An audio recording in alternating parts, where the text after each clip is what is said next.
Welcome to the Action Startup Mastermind series. Today I'm sitting down with Gerard Buckley, the founding partner and CEO of Jaguar Capital. Thanks for joining us today, Gerard. Pleasure, Nick. So, for those of our viewers and members who don't know you, you have an incredibly extensive experience within the financial sector. Do you mind sharing a bit of your journey with them? Well, thank you. Probably initially, and to come forward, I left Scotia Capital after 32 years in May of '08, which is basically between the debacles of Bear Stearns and the bankruptcy of Lehman's. And at that point in time, I had two passions. One was youth and one was entrepreneurialism. I really had no idea how they were going to manifest themselves.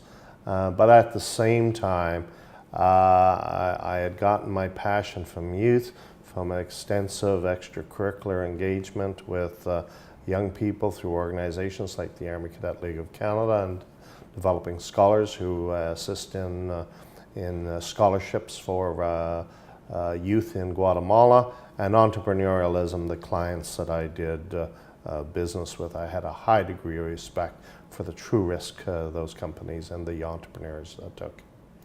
Yeah, given such a variegated response from like pure financial like services in a large firm or like providing community stewardship, you definitely had a lot of formative experiences. Are there any particular personal or professional ones that you feel have really shaped who you are today?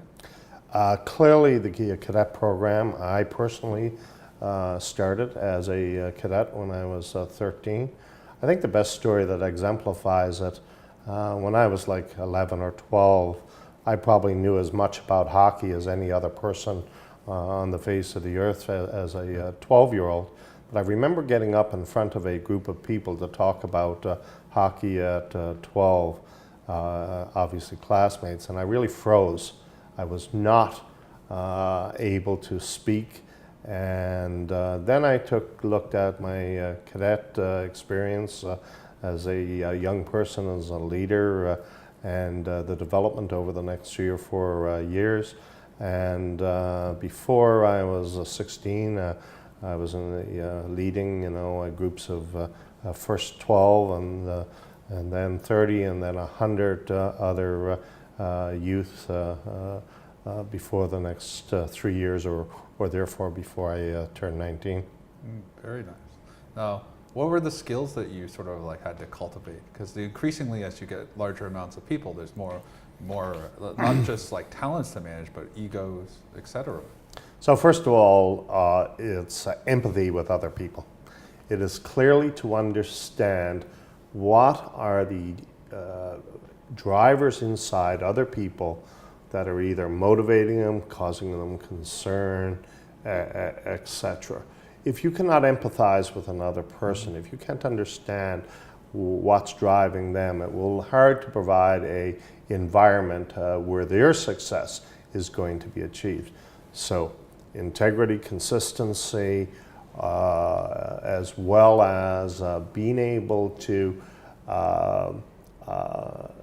create an environment for somebody else to achieve their goals. I completely agree on that. Like, how do you put forth like a nurturing environment in which like not only aligns the broader goals of a company, but that of the individual? Then you can really get synergistic effects. And of course, we were in a, Cadets is not a military organization, but it was in a military-like kind of environment. So it's getting out of bed early in the morning. It is setting goals to be achieved on a daily basis. It is both testing and challenging yourself physically and mentally. It's about confidence challenge courses. It's about going and canoeing, with 100 people, some 100 kilometers. It's about all of these kinds of tests of your own personal confidence, but you don't realize how that's going to manifest itself when you become 20 or 21 or 22 and you start in your professional career. What's really interesting about that is you're not only providing external challenges through physical feats such as canoeing long distances, but you're also providing a lot of opportunity for personal introspection. Because like, how do you, I presume, how do you develop the internal strength to overcome things, right? Like, especially when you're trying new things. Like, would you say that's reasonably true? Absolutely. You have to have the confidence. You have to have the confidence to exceed or the confidence to achieve. And the confidence comes from an inner force. But why does that inner force? Why do you have the confidence to be able to start a goal and achieve it? No different than is, where do you create the confidence? If I'm going to create strategic direction for an organization, what do I believe are the building blocks towards accomplishing that or achieving that? Well, it starts at a very basic level that you believe there is a path from point A to point B, and by setting strategic direction and nurturing the process or developing that process, you can get from a starting point to an ending point, which is the achievement of a vision or a goal. Mm. Yeah, and I think that's like even more important, especially like when a lot of people delay these activities until a much later stage of life, whether it be through education or other commitments. It's nice that you front-loaded it early. Now, would you say that a lot of the skills you learned there transitioned without any type of modification into like professional life, or was that like again like? No, you always need to be modifying. First of all, because your audience is not always the same. If I got these skills through the cadet program and then as a reservist in the military, when I joined Scotiabank and then Scotia Capital, the people that I'm now working with don't have a military background. Although I may employ some of those skills, the ways that I come across to people have to be significantly different. First of all, it is not about command and control. It is really about engagement and individual motivation. So you are in a more civilian world. You're creating an environment where somebody else wants to achieve a similar goal to the one that you've set. And you're surely not going to do that in that capacity in a command and control environment. In fact, it's not meant to be that. And then fast forward to today, what you're doing is enabling other people to succeed. You don't tell people to succeed. You're trying to find a way in which you believe you can create a base so they can have the same level of success. So what you're influencing is their ability, really empowering them to have that same level of success. I think you hit on it precisely, empowerment. Like how do you empower people to just achieve, to get in line and to do something bigger than themselves, right? Like, well, it comes to things like, education at its base level. As people, it comes because base levels of needs, I know this is an overused comparison, but if you go back to the Maslow hierarchy of needs and go everything from physiological to self-actualization, well, that's still a model that's really followed. So you are looking for people that are starting to excel through the pyramid and towards a self-actualization. So if you want somebody in your charge or somebody that works for your company to truly have a success, you're going to want to be able to meet the psychological needs of self-esteem and self-actualization. very interesting. Now, did you find that the transition from a large company like Scotiabank to that of the field of angel investing, which is much smaller, I would argue probably a little less like structured, but maybe not. Like how was that transition for you, and what brought you there? So first of all, it probably started several years before I left Scotia. I could argue that I dealt with the CFOs and CEOs of companies on a daily basis, which is very strategic in its orientation. Notwithstanding, on a daily basis, working for Scotia Capital, they were measuring how much revenue contribution I was making to the company, and that was very tactical.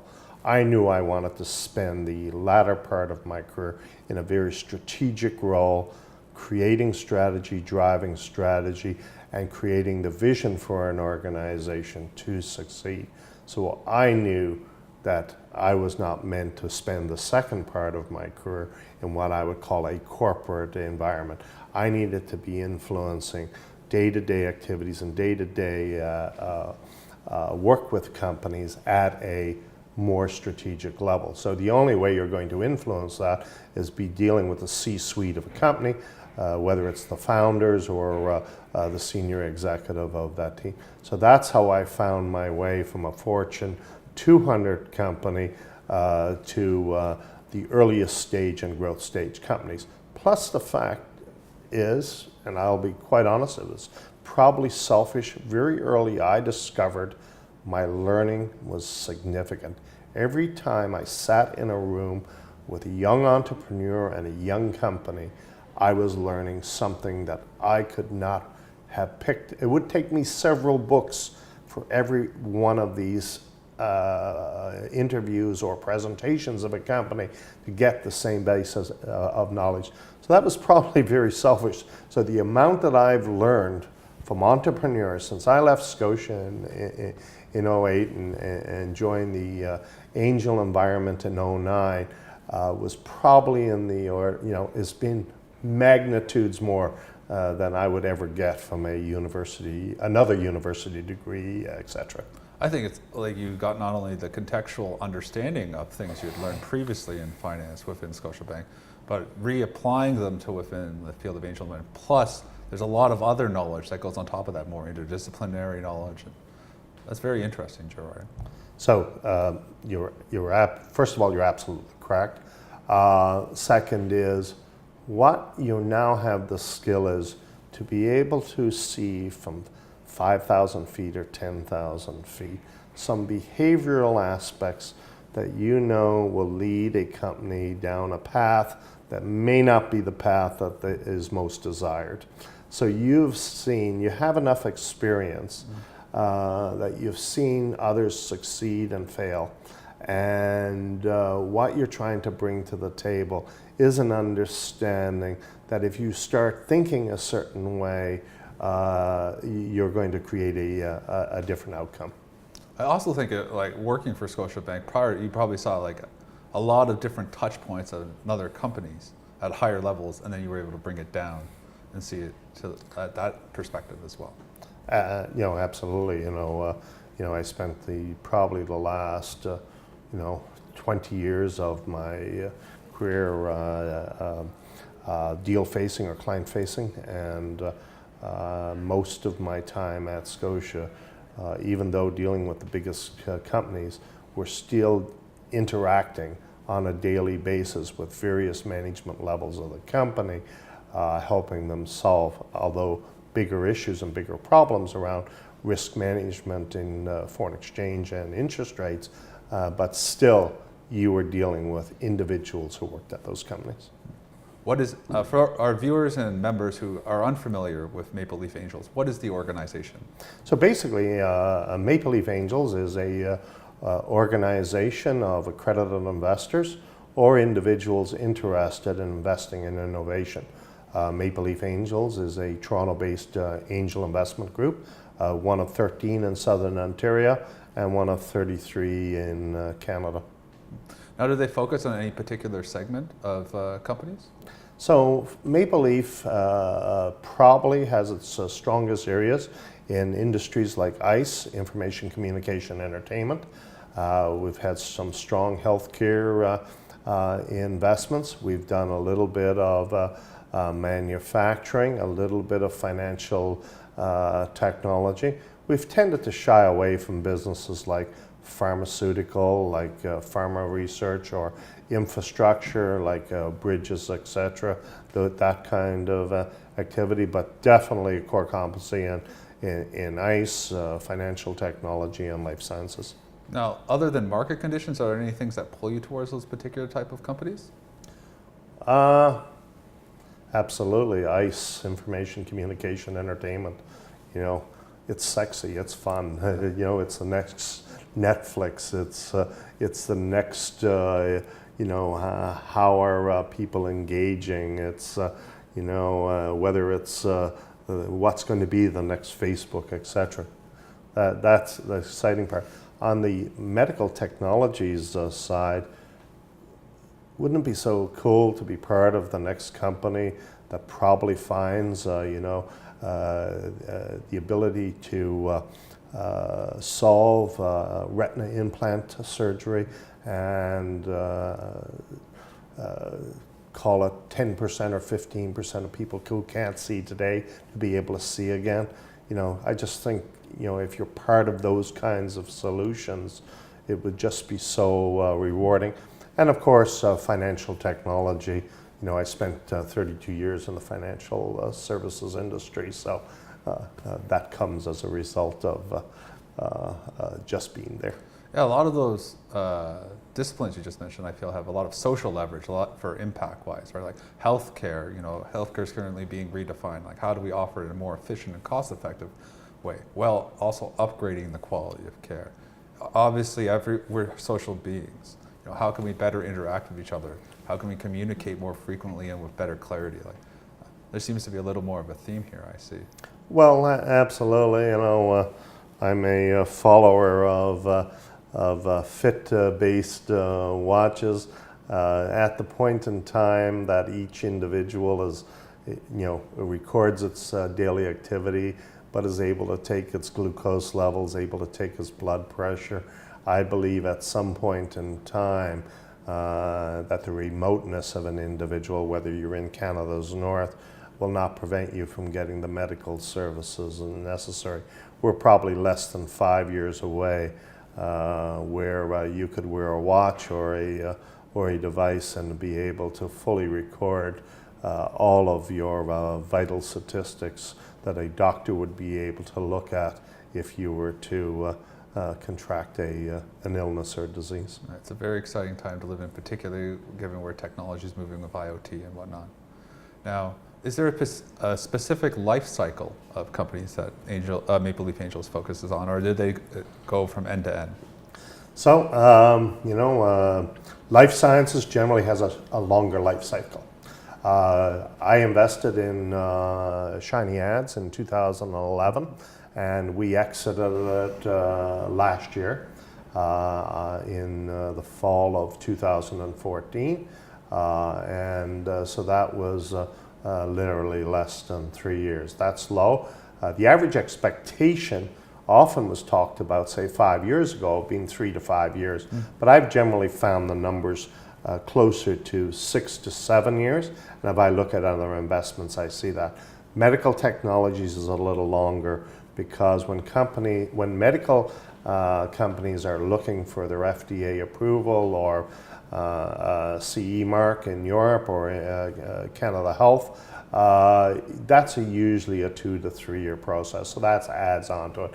So if I'm looking at a med tech company, I'd say the life cycle of the business from investment to an economic event is probably somewhere between 8 and 10 years. So, but in general expectation, somewhere between 5 and 6 years to 10 years. Given your large amount of deal flow at MLA, are there particular perspectives or patterns you notice amongst founders raising money? Oh, absolutely. Like in 2014, you know, we've seen some 425 companies that were processed by our staff and managing director, and you know, he brings through the funnel some, you know, 40 or 50, 60 companies that get reviewed by the investment review committee, and the organization probably invested some 10 to 12 companies. So clearly there's a big funnel in. But the national numbers, NACO, National Angel Capital Association's numbers basically say somewhere between 5 and 7% of applicants get invested in the angel networks in Canada. It's often said that MLA is trying to redefine how founders think about raising capital. What do you mean by that? So our members, our individuals, sat around, and there was really some big issues that we knew. So first of all, we would see an awful lot of companies that were very early stage, and we would typically say, come back and see us in a year. And of course, invariably they wouldn't. So we created MLA 48, which is a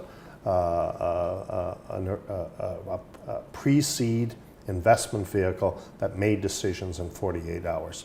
So all of a sudden, we were putting small amounts of money in companies, and that fund closed in January of 2015, and since that date has made for investments, and that is partial of the redefining.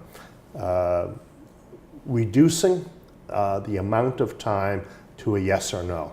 Companies, I believe, just don't want to waste their time thinking they're going to get financed if they're not. So decreasing the amount of time to yes or no. The third thing that I think companies don't realize, and how beneficial, and Maple Leaf has really created a lot of activity around what they refer to as curbside mentoring. And curbside mentoring is basically a once a quarter, once every 3 or 4 months, a session where 100 entrepreneurs come together with members of Maple Leaf, and it's a speed mentoring session versus a speed dating session. So a lot of kind of activity around that. So the mentoring part of that equation is as important as the capital equation, but Maple Leaf Angels has understood that they need to be distributing these kinds of activities in the broader community, and as a result, that is some of the redefining of how Maple Leaf Angels creates engagement and differentiates themselves among the some odd 30-odd angel groups in Canada. I think it makes it seem much less transactional, and you're doing much more to engage them, and like even go back to your previous comments about like putting people first, creating an empowering environment. Like if you want better companies, you obviously have to put in your own shoe, put in your own funds initially. So one of the best questions I was ever asked by a company, a CEO of a company says, "When does the review process start?" And I said, "It just started." The moment I'm starting to get to know you, the moment as an individual, you've just started. Yeah. And when you hear the question or the statement, the first 30 seconds of a person's introduction, and you often hear the expression about the elevator pitch, etc. The first 30 seconds you meet somebody, that is when the review process starts. I think that's like a great point to take home, because at that point you don't have time to put on your professional mask or put on your mask. You are who you are. Yes, absolutely. Yeah, and I think that's a very good point to take home. What is the current state of the Canadian angel and VC market for founders interested in raising money, or who have raised money might be looking for more?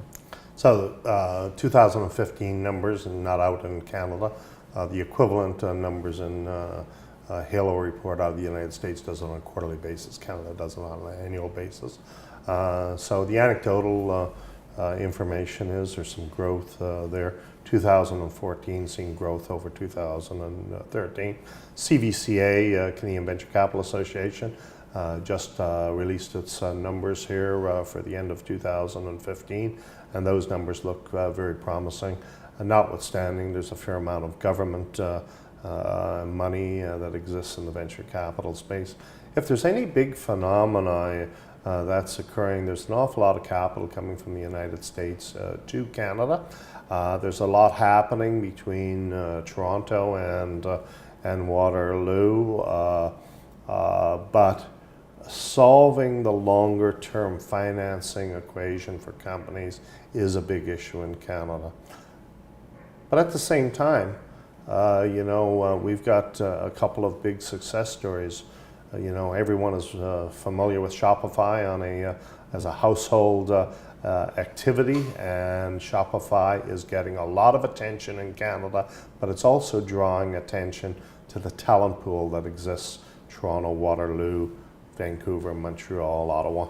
Yeah. The interesting thing is that people don't realize the impact Canadian entrepreneurs and technology-driven individuals have on the world. Like the number 2, I believe, computer science recruits are University of Waterloo in the Bay Area, which is an interesting statistic. You would think it'd be Berkeley or something, or Stanford or whatnot. I forget number 1. Actually, Berkeley might be number 1. I don't want to be misquoted on that. So on that, there's a couple of industries. So first of all, in the medical sciences, the amount of innovative science that is being conducted up here on University Avenue, which is just, as I like to call it, a driver's distance away from Mars, is significant. There is medical research done on genetic research, operations that have been conducted at Toronto Sick Kids, research around innovative cancer treatments are all being conducted in this city.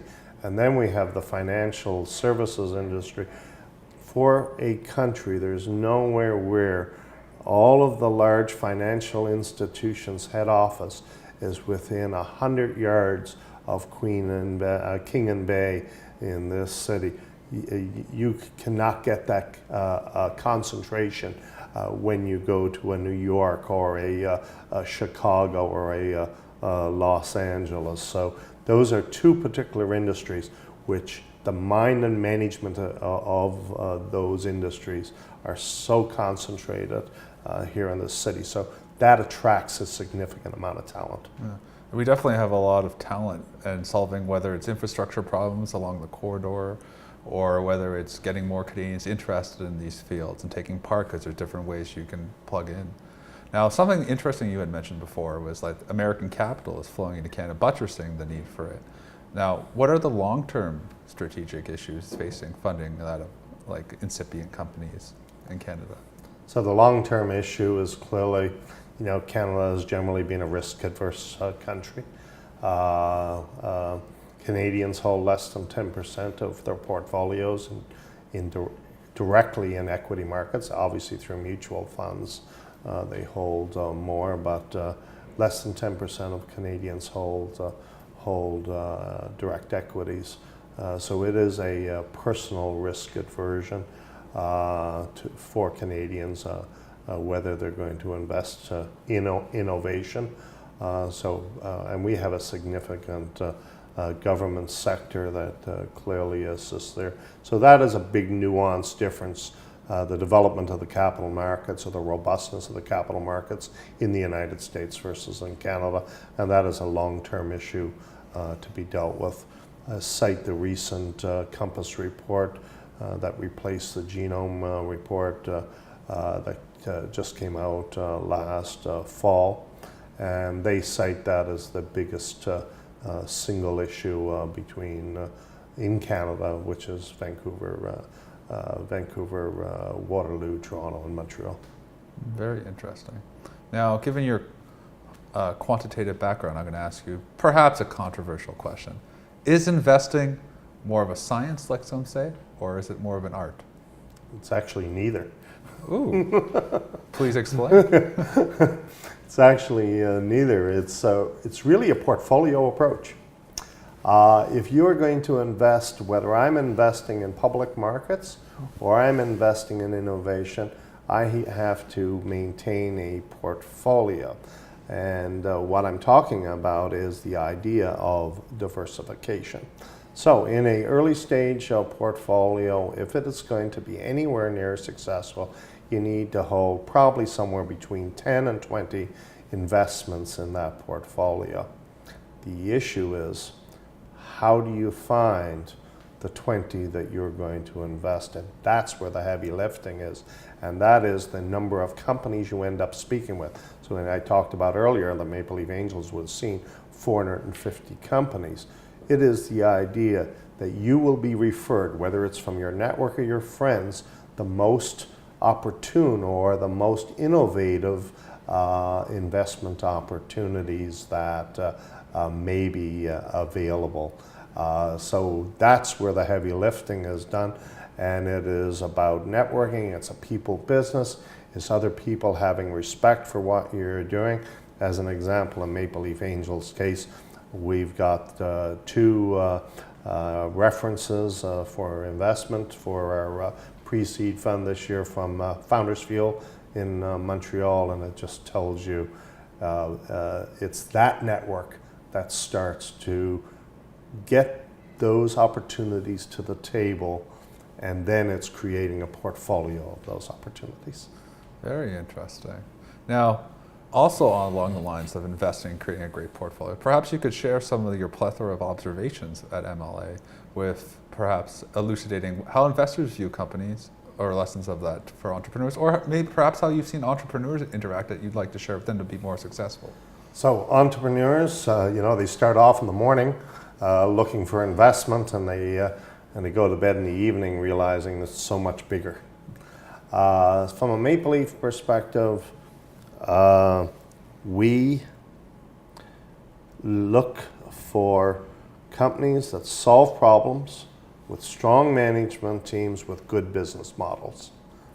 There's no secret other than that.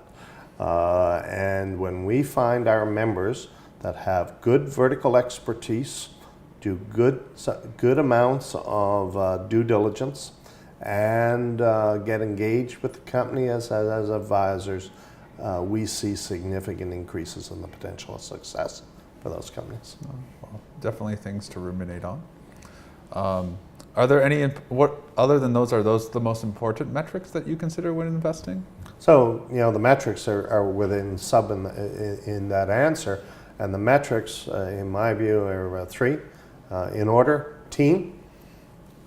The adage is, a great idea with a bad team is worse than a bad idea with a good team. So it's team first. It's business model. How are you going to sell this, and who's going to pay for it? Answer. And the third is, what's the disruption? What is the problem being solved? And those are the three. Most everything in a company boils down to those three. Obviously, later on, the exit and the potential strategic investments and those kinds of things. But initially, that is what it's about.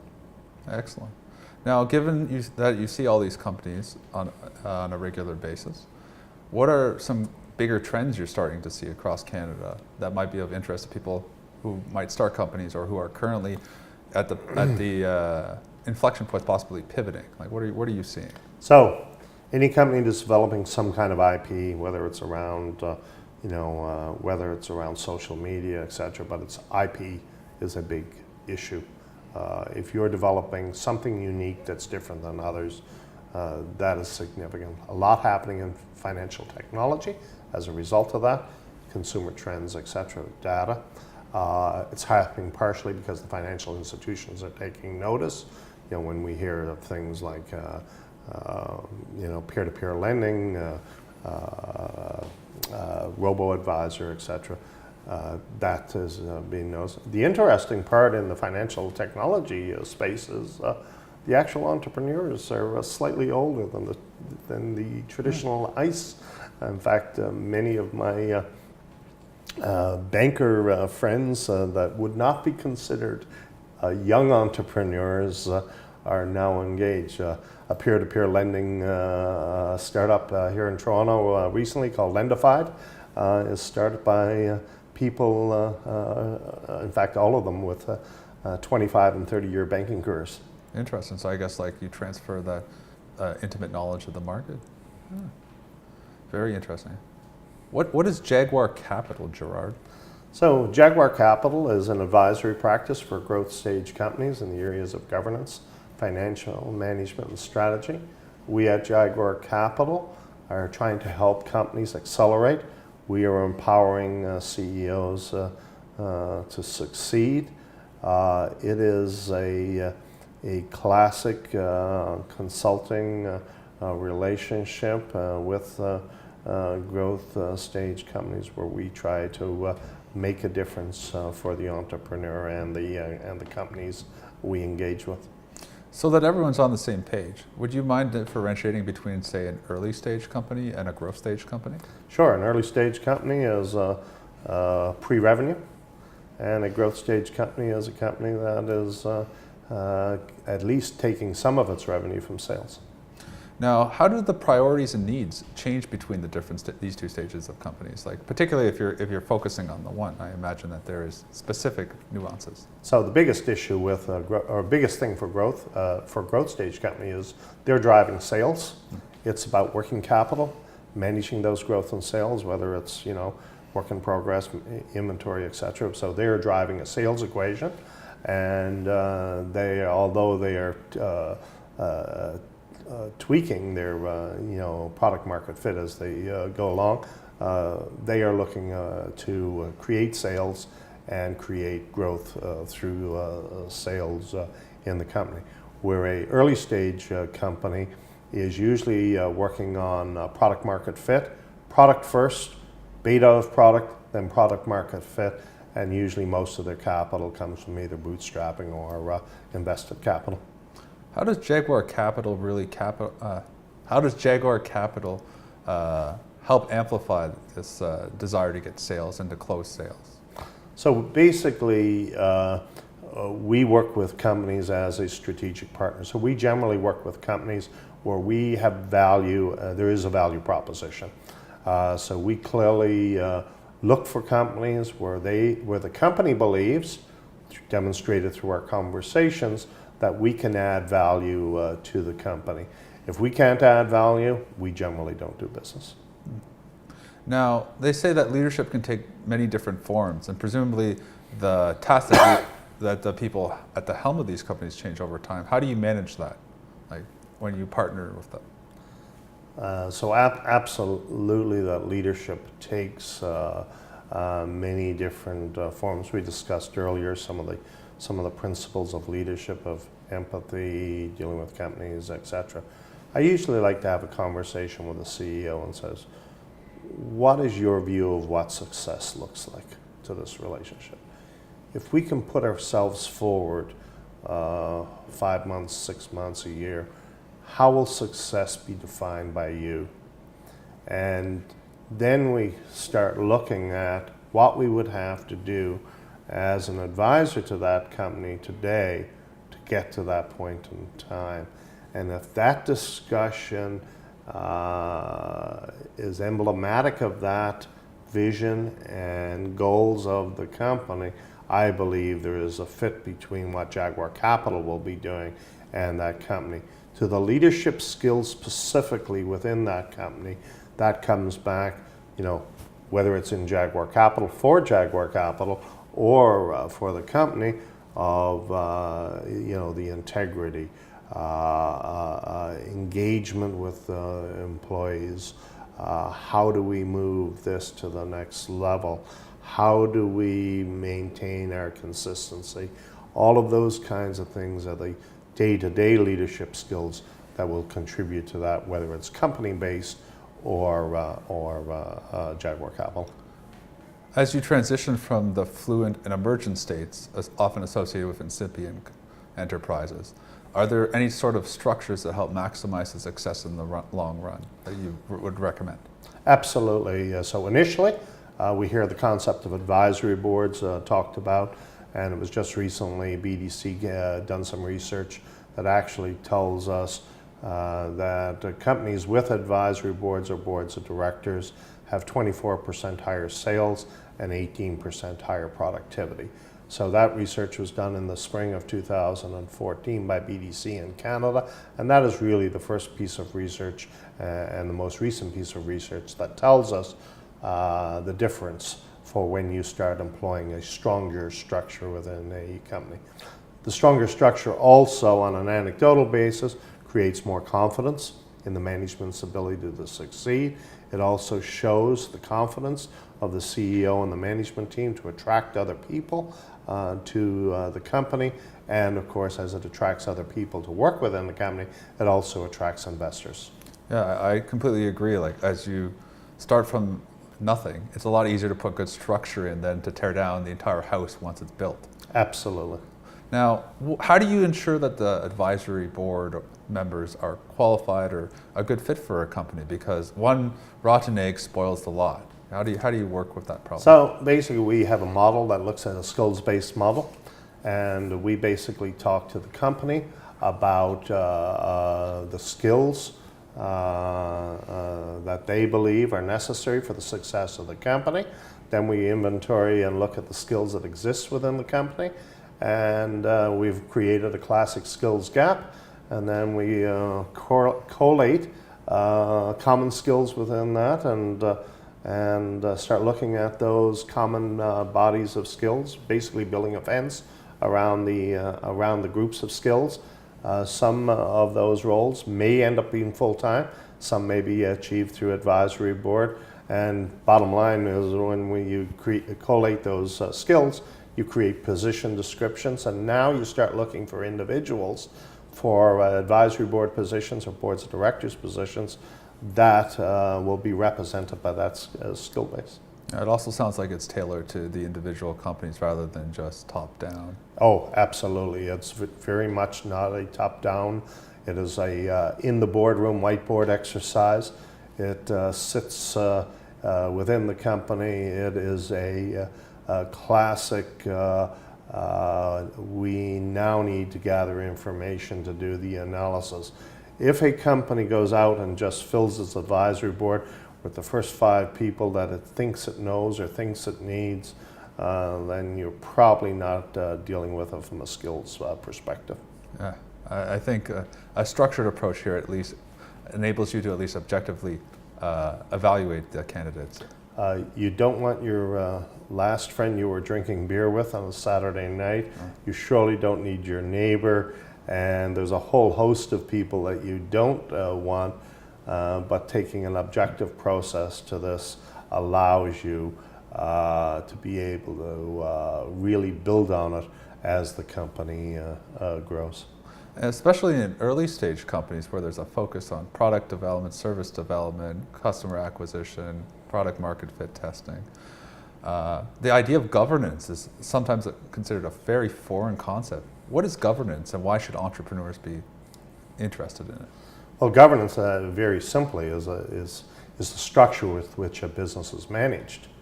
So, it's nothing more complicated than that. And yes, it is very foreign to an early stage company. The first sign of a governance for an early stage company would be an advisory board or a group of advisors that represents that. And then at some stage, an investor may ask for a board of directors, and that becomes the first time the company is asked about putting a governance structure in place. I forget the exact term within complex adaptive systems, but as you increase overhead, obviously the communication paths multiply very quickly. How do you maximize the efficiency of a governance structure while minimizing the bureaucracy overkill? So first of all, I'm not a believer in bureaucracy. Bureaucracy even drives me crazy when it's brought about by regulatory organizations. So I'm a person that believes in management by objective or output versus input. If you manage input in a company, you're basically micromanaging the business. If you manage the company by output, you're basically looking for a results-driven business. If a board, and the expression is a board should not be, should be noses in and fingers out. So the opposite is basically micromanagement. If a management team creates a strategy, it's brought to the board, it is discussed, and this is the agreed upon strategy, and the management team walks away from that board meeting with the idea that they're going to drive the business based on driving the strategy that was created and approved, and they come back to the board in a month or 2 months' time and report on how they're achieving against that strategy. That should minimize the bureaucracy. Notwithstanding, bureaucracy takes some forms. If a company just creates bureaucracy for the sake of creating bureaucracy, that will be a problem. If the bureaucracy is created over a regulatory environment, like payroll and those kinds of things, that's regulation that you have to follow. You have to keep employment records, you have to keep records for taxes, you have to keep records for investments, etc. I don't equate that to the bureaucracy that cripples companies. When companies themselves create bureaucracy for the sake of bureaucracy, that's a problem. But if we focus on strategy, and if the board board approves the recommended strategy of management, and that strategy is what is followed, which is created by the vision of the founders, etc., then I believe the company is on a path that will minimize the amount of bureaucracy and focus the activities on the activities that allow the company to achieve. And by focusing on outcome, People get in line. It's again back to what you were saying earlier, people driven. You know, how do you build a company where everyone buys in and think about the greater good, the collective output? I think it's a great thing to take home. You know, life, like, given the breadth of topics that we cover today, there's a lot of material that people can follow up on. Do you have any suggestions of books that viewers would be interested in following up on to develop excellence, exceed expectations in any of these topics that we covered? Well, the current books that I'm reading, first of all, I'm reading Arianna Huffington's book, Thrive. She's the founder of Huffington Post, and I find it very unique that she was able to develop a digital-only news organization.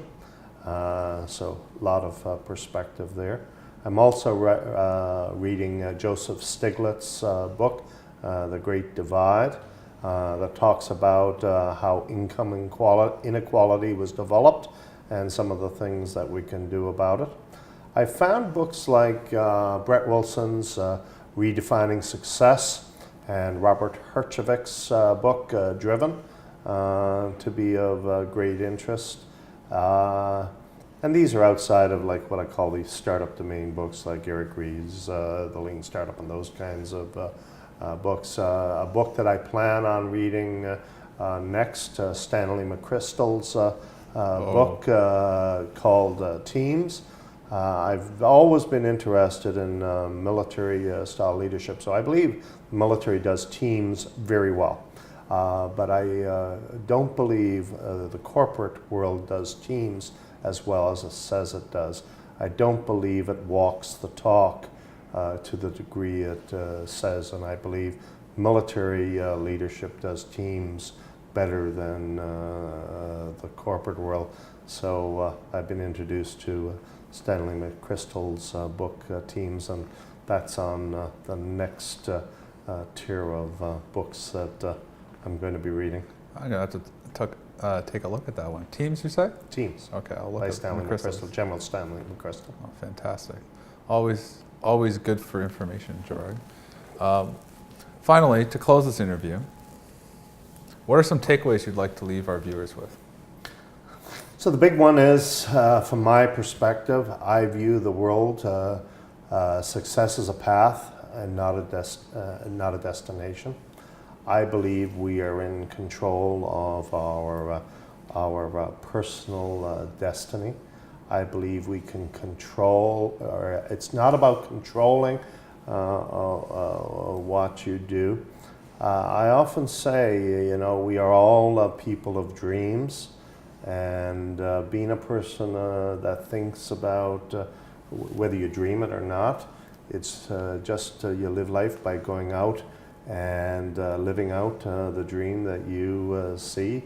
You know, not to use Nike's statement, but just to go and do it.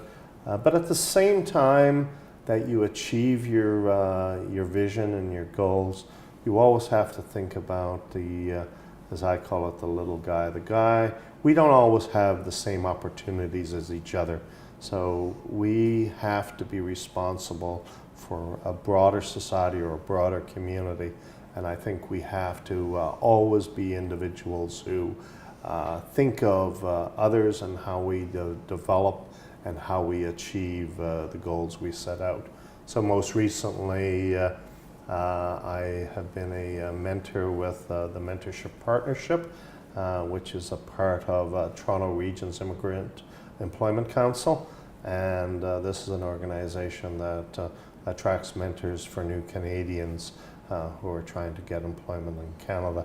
So it's each of us will choose how they do it, but you know, I believe if you live your life by a purpose-driven life, in actual fact, there's the words, the purpose-driven life comes from a book called written by Rick Warren.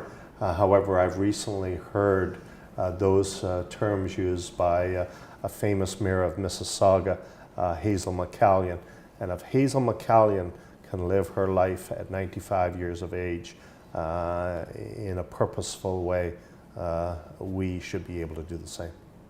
Thank you so much for sharing your journey, your passions, and insights with us today, Gerard.